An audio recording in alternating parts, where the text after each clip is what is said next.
साम्राज्य, सामान्यांचा असामान्य आवाज। सोलापूर शहरातील रस्त्यांवर फिरणारी मोकाट जनावरे नागरिकांच्या सुरक्षिततेसाठी मोठा धोका ठरत असून विशेषतः वयोवृद्ध, गरोदर माता, लहान मुले व दिव्यांग व्यक्तींना याचा त्रास सहन करावा लागत आहे। रस्त्यावर मोकाट फिरणाऱ्या जनावरांमुळे अपघात होण्याची शक्यता लक्षात घेऊन सोलापूर महानगरपालिका आयुक्त व शहर आपत्ती व्यवस्थापन समितीचे प्रमुख डॉ. सचिन ओंबासे यांनी 26 एप्रिल 2025 रोजी आपत्ती व्यवस्थापन कायद्यानुसार आदेश पारित केले होते। सदर आदेशानुसार महानगरपालिकेच्या कोंडवाडा विभागामार्फत अशा मोकाट जनावरांना पकडून त्यांना महानगरपालिका परिसरातील अधिकृत गोशाळांमध्ये कायमस्वरूपी ठेवण्याचे निर्देश देण्यात आले आहेत। या आदेशाच्या अंमलबजावणीसाठी यापूर्वी दिनांक 11 जुलै 2025 रोजी सोलापूर महानगरपालिकेमध्ये संबंधित विभागांची संयुक्त बैठक आयोजित करण्यात आली होती।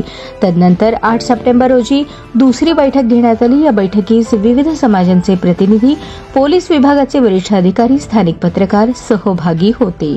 या बैठकीत जनावरांच्या बंदोबस्तासाठी आवश्यक त्या कायद्यांची माहिती, अंमलबजावणी प्रक्रिया आणि सर्व संबंधितांनी सहकार्य कसे करावे याबाबत सविस्तर चर्चा झाली। मोकाट जनावरे रस्त्यावर आढळल्यास त्यांना लगेच पकडून गोशाळेमध्ये हलवण्यात येणार असून जनावरे मुद्दाम सोडणाऱ्या व्यक्तींवर कायदेशीर कारवाई केली जाईल असे स्पष्ट करण्यात आले। या बैठकीस तपन डंके, नियंत्रण अधिकारी 1 शिवाजी राऊत, वरिष्ठ पोलीस निरीक्षक जेल रोड पोलीस ठाणे, सतीश दावणे, सहाय्यक पोलीस निरीक्षक फौजा चावडी पोलीस स्टेशन, किरण बनसोडे, वरिष्ठ पत्रकार दैनिक तरुण भारत, विजयकुमार पिसे, वरिष्ठ संपादक सहमंत्री विश्व हिंदू परिषद राहुल पावले, देवीदास मेटकरी, मनोज सोलसे, लखन अंजिखाने, संतोष गायकवाड, श्रीकांत देडे, शुभा शहापूरकर, तोडकर, महादेव शेरखाने यांची उपस्थिती होती।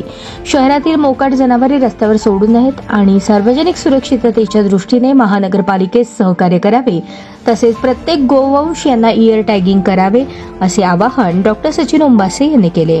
कारवाईचे नियम: पहिल्यांदा मोकाट आढळल्यास मोठे जनावर 10,000 रुपये दंड, लहान जनावर 5,000 रुपये दंड।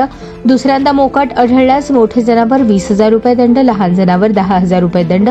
पुन्हा मोकाट आढळल्यास जनावर कायमस्वरूपी जप्त करून गोशाळेत ठेवण्यात येईल। इयर टॅगिंग नसलेली जनावरे: अशी जनावरे थेट कायमस्वरूपी जप्त करून गोशाळेत ठेवण्यात येतील। यासाठी कोणताही दंड आकारला जाणार नाही।